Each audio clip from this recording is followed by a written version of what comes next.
देखिए latest episodes बिल्कुल ad free. Bharat Ratna doctor Bhimrao Ambedkar को कोटि कोटि नमन। ये कार्यक्रम डॉक्टर भीमराव अंबेडकर के जीवन पर आधारित है, जहां भारत की जनता के प्रति उनके योगदानों को पूरी सजगता से चित्रित और रेखांकित करने का प्रयास है। कार्यक्रम में दिखाई गई घटनाएं लब्ध-प्रतिष्ठ पुस्तकों से ली गई हैं। इस कार्यक्रम के जरिए चैनल की ओर से एक विश्वसनीय, सजग और सकारात्मक प्रयास है कि डॉक्टर बाबा साहेब भीमराव अंबेडकर के जीवन की संघर्ष यात्रा एवं गौरव गाथा पूरे आदर के साथ घर घर पहुंचे और उनके योगदानों से सभी संपूर्णता में परिचित और आह्लादित हों। रमा, मैं इन लोगों के घाव साफ करता हूँ। तुम जल्द से जल्द घर जाओ, गर्म पानी और एक कपड़ा लेकर आओ। आइए गुरुजी। 10 कदम की दूरी पर भीमराव।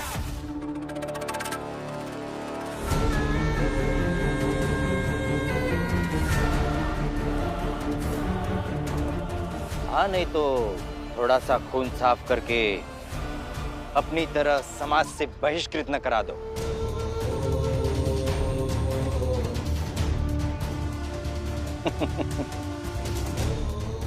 देख लो, अच्छे से देख लो।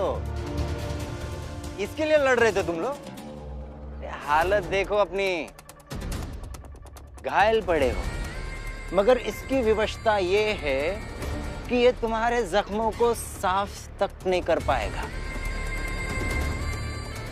भीम नहीं पहुंच पाया तो क्या हुआ शिशुपाल जी? उसका गुरु तो है, उसका काम उसका गुरु करेगा। रमा, तुम गर्म पानी लेके आओ।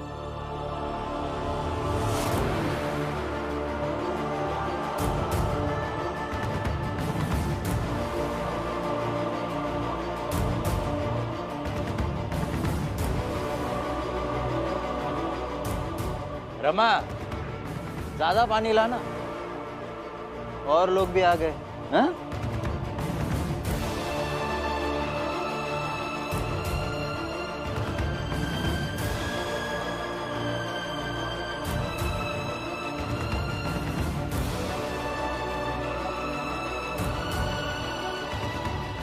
भीमराव, मैं यही हूं और देखता हूं कि तू क्या करने वाला है अब।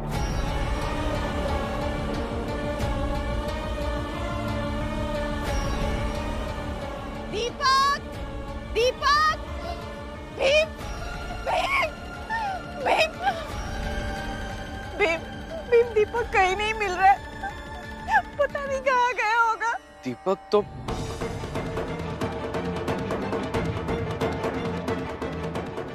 दीपक यहाँ नहीं है।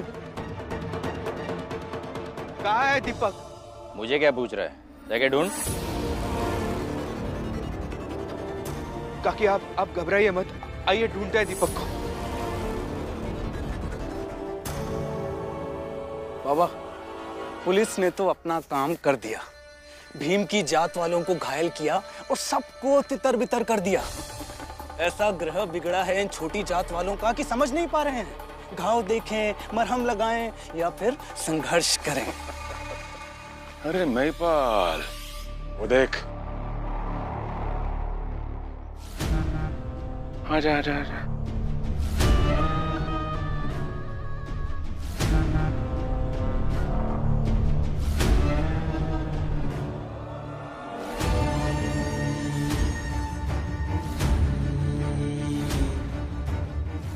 महिपाल, एक बड़ा सा पत्थर लेके आ और मार इसके सर पे। इतनी जोर से मार कि यहीं मर जाइए। और इस दीपक का मरना हमारे लिए भविष्य में भीमराव के जैसे बनने वाले एक और दुश्मन का खात्मा होगा, और उस भीमराव के लिए करारा सबक। जा जा जा, ले पत्थर। जी बाबा। यही मौका है। दीपक! दीपक! दीपक! ला, मार इसका सर पर जोर से।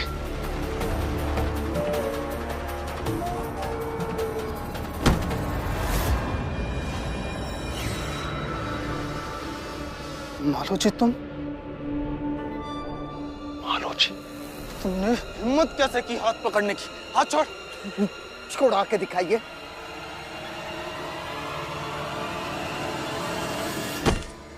मालोजी, कितनी औकात बढ़ गई तेरी। ये मत भूल, हमारे टुकड़ों पे पला है तू।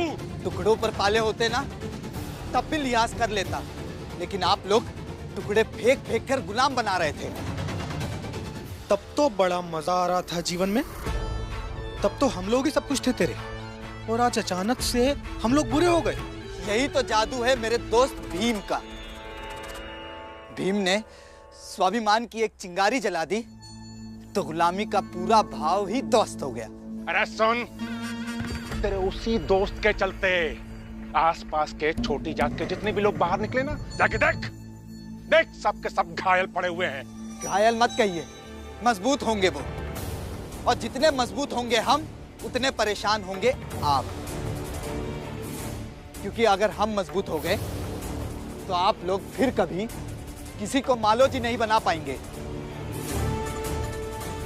और एक बात और मेघनाथ जी, हम तभी तक छोटी जात के लोग बनकर रहेंगे जब तक हमारी बिरादरी में पुराने मालूजी जैसे लोग ज्यादा और भीम जैसे लोग कम होंगे। लेकिन जिस दिन हर चौल में एक भीम हो गया, उस दिन छोटी जात बड़ी जात का भेद ही मिट जाएगा। काकी आप चिंता मत कीजिए, मिल जाएगा दीपक। दीपक दीपक दीपक दीपक दीपक, क्या हुआ?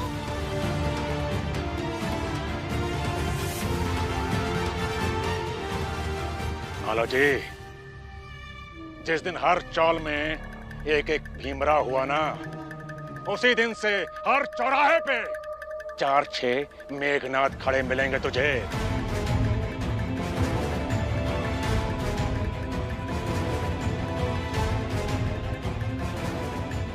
चल बेटा।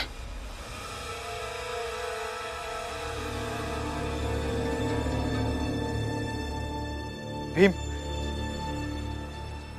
ये लोग दीपक को मारने की कोशिश कर रहे थे। अच्छा हुआ मैं सही समय पे आ गया। ऐसे इन सब का संघर्ष व्यर्थ नहीं जाएगा, मैं नहीं जाने दूंगा।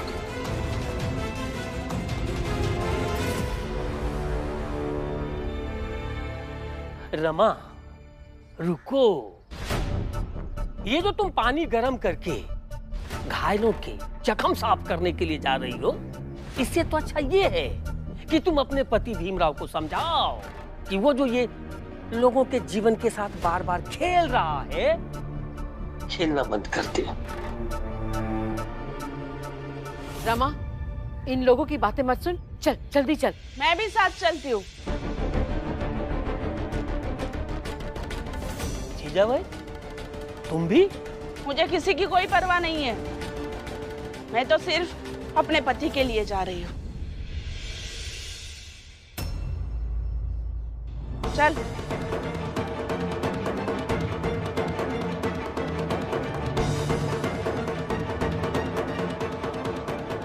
भीमराव, हमें लगता है कि हम भावना में बहकर प्रशासन के खिलाफ खड़े हो गए।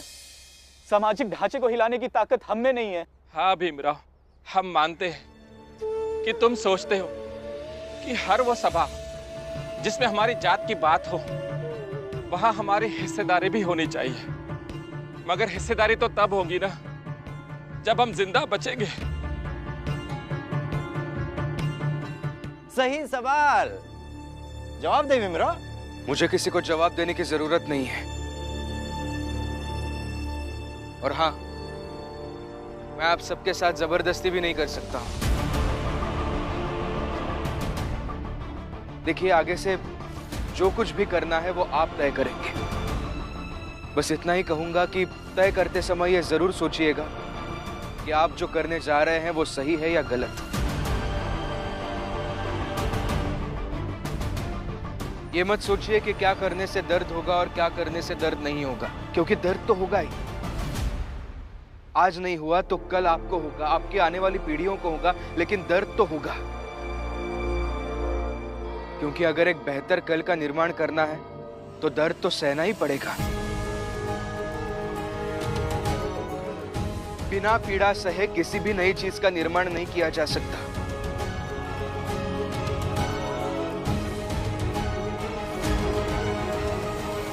इसलिए आप तय कीजिए आपको क्या करना है। बस आज तक आपको जो कुछ भी तकलीफ हुई है, परेशानी हुई है, उस सब के लिए मैं हाथ जोड़कर माफी मांगता हूँ। मन ही मनोरथ छाड़ी दे, तेरा किया न हो। पानी में घी उनी कसे, तो रूखा खाई न कोई।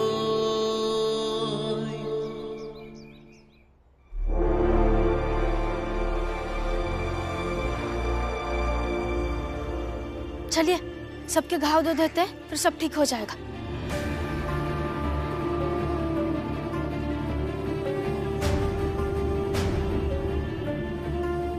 क्या हुआ बाबा?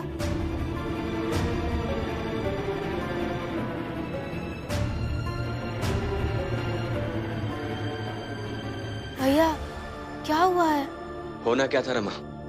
भीम की दूरदृष्टि और हम सबकी वर्तमान मजबूरी आपस में टकरा गई। दीजिए, मैं दवा लगा देती हूँ। हाँ, और मैं सबके घाव धो देती हूँ। नहीं धोना है घाव में। नहीं धोना है, नहीं धोना है, नहीं धोना है, नहीं धोना है, नहीं धोना है। हम इनके साथ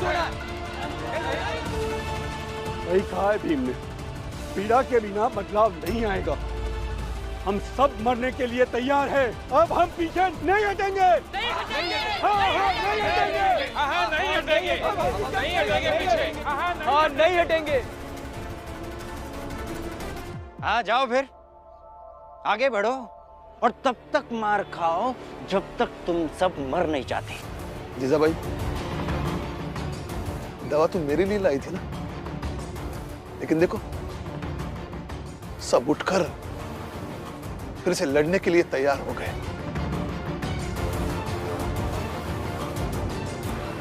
हाँ, हमें भी हिस्सेदारी चाहिए। अब तो बच्चा भी हिस्सेदारी मांगने लगा है। नहीं जीजा भाई, मुझे दवा नहीं लगवानी है। अजीब नहीं है आप? वहाँ मुझे घर में आप हिस्सा नहीं दे रहे हो और यहाँ आपको हिस्सेदारी चाहिए। जीजा भाई, कुछ और नाटक सोच के रखो, तब तक मैं इनके साथ एक बड़े काम को अंजाम देकर आता हूं। मगर आप सब सोच लीजिए, अगर ऐसे ही गए तो जान का खतरा है। अब हम जान देने से नहीं डरते। नहीं डरते। नहीं डरते। नहीं डरते। नहीं डरते। नहीं डरते। नहीं डरते। नहीं डरते। लेकिन मैं तो डरता हूं ना।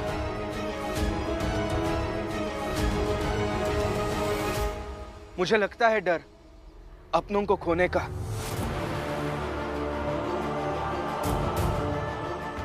देखिए, हम अपनी बात मनवाने का रास्ता बदलेंगे। आप लोग कहीं मत जाइए, यहीं बैठे रहिए। अपने अपने घाव धुलवा लीजिए और दवा लगा लीजिए। आगे क्या करना है मैं बताऊंगा।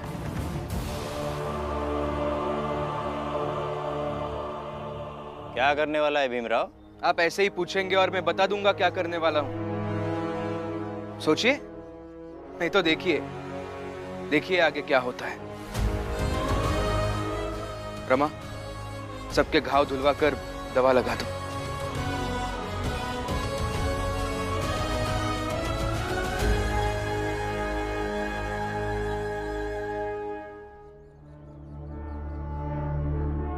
क्या करेगा अब ये भीमराव?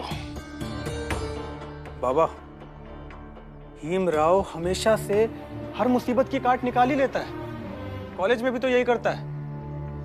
इस बार हम उसे काट नहीं निकालने देंगे, बल्कि हम उसकी काट निकालेंगे।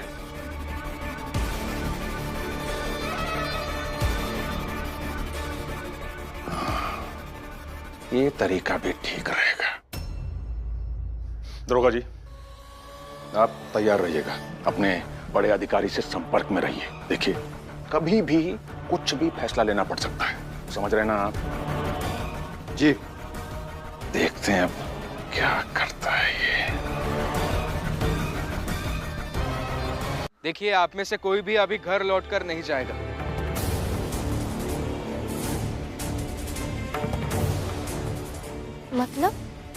मतलब हम प्रशासन से और प्रशासन के लाठी डंडे से सीधे सीधे मुकाबला नहीं कर पाएंगे, तो हम घर नहीं जाएंगे, बस ऐसे ही रास्तों पर भटकते रहेंगे। लो, और एक महान बात की है आपके भीम ने। एक बात सब लोग साफ साफ समझिए, इसे चाल से बाहर निकाल दिया गया है ना, इसलिए ही आप सबको बाहर निकलने के लिए कह रहा है। आई, ऐसा कुछ भी नहीं है, बल्कि प्रशासन के लिए ये बड़ी समस्या हो जाएगी कि एक जात के विशेष लोग घर जा ही नहीं रहे, सड़क पर ही रह रहे। हाँ, और कोई भी प्रशासन इस अवस्था को झेल नहीं सकता है। सही कह रहे हैं आप। इससे हम अपनी सुरक्षा भी कर पाएंगे और अपनी लड़ाई भी चालू रखेंगे। इसके लिए हमें घूम घूम कर ये संदेश लोगों तक पहुंचाना होगा। लेकिन रास्ते में हमें किसी ने पकड़कर मारा तो खाना मार खाना और घायल होके यही भीम के पास आ जाना। फिर यहाँ तो गर्म पानी भी है, जख्म साफ करने वाली रमा भी है। कोई किसी को नहीं मारेगा, पहले उनकी पूरी बात तो सुनिए। आधी अधूरी तैयारी के साथ आपको कुछ कहने को नहीं कहेंगे। आप बताइए। देखिए, अगर रास्ते में कोई आपको मारने आए तो आप उन्हें उनका नाम पूछ लीजिए। एक बार पूछने से नहीं बताया तो 2 बार पूछ लीजिए, 3 बार पूछ लीजिए। गुस्से में आकर वो अपना नाम बता ही देंगे। फिर नाम सुनने के बाद आप ऐसा कहिए कि मैं अभी के अभी गवर्नर हाउस के बाहर जाकर बताऊंगा कि आप मुझे मारने आ रहे थे। ये सुनकर वो जरूर डर जाएंगे, क्योंकि तब आप अपने अधिकार की बात कर रहे होंगे। क्योंकि ये हमारा अधिकार है कि कोई भी व्यक्ति हमारे साथ ज्यादती नहीं कर सकता।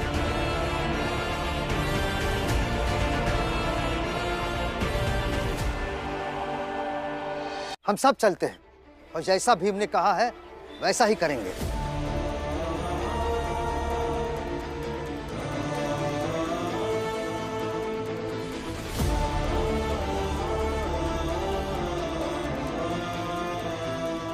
आई, अब चल वापस चले जाइए, क्योंकि मुसीबत के समय मेरे पति जो बताएंगे उस पर आप अमल नहीं करेंगे और यह खतरा बहुत है। मर जाना पसंद करूंगी, लेकिन भीम के बताए गए तरीके को नहीं अपनाऊंगी।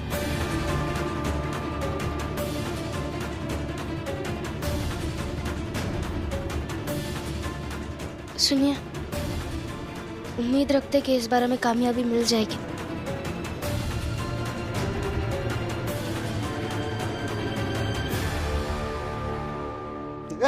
रुको और वापस बताना, वरना फिर से वैसे ही मारेंगे जैसे पहले मारा था।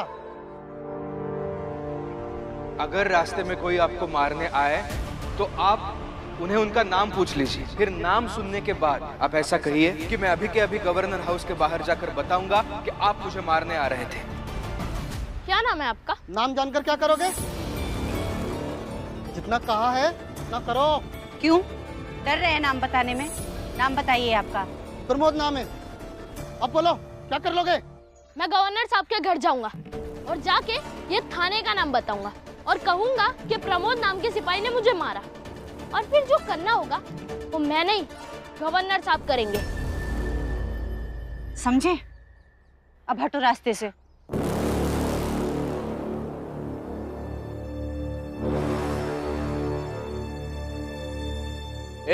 रुक, भीम की आई तुम ही हो ना? सौतेली आई। सौतेली हो तब तो अच्छे से अपने बेटे को शासन में रख सकती थी ना? तो क्यों नहीं रखा? ये सब तुम्हारे कारण हुआ है। पूरे इलाके में जो माहौल खराब हुआ है ना, तुम्हारे बेटे के कारण। सबसे पहले तुम्हारा ही सर फोड़ के ठिकाने लगा। अरे ऐसे कैसे मार सकते हो आप? और मैंने किया ही क्या ये? जाने दीजिए मुझे। भीम को घर में रोका होता तो हम सब परेशान नहीं होते ना। नाम क्या है आप दोनों का? बताइए। क्या करोगी नाम जानकर? गवर्नर साहब के घर के बाहर जाकर थाने का नाम बताऊंगी और कहूंगी कि इस नाम के 2 व्यक्ति ने मुझे बेवजह मारा है। बताइए, बताइए आप दोनों का नाम क्या है? अच्छा हुआ किसी ने देखा नहीं, नहीं तो सब लोग मुझे ताने मारते। तो मैंने भीम का तरीका अपनाकर खुद की रक्षा की है। लेकिन जैसे सुरक्षा मिले कोई भी करेगा ही ना। साहब। क्या हालत है? भीम की माँ और चौल के लोग हमको धमकी दे रहे हैं कि अगर उनको कुछ किया तो वो गवर्नर साहब से हमारी शिकायत कर देंगे। अच्छा, तो ये तोड़ निकाला है भीमराव ने। बाबा, एक और नई चाल भीम के लोगों ने चली है। अब कुछ लोग सार्वजनिक स्थानों पर बैठे हैं और कह रहे हैं कि हम सब भी घर नहीं जाएंगे लौट के। भीमराव, तेरी इस चाल का भी तोड़ निकालूंगा मैं। इतनी आसानी से नहीं छोड़ूंगा तुझे।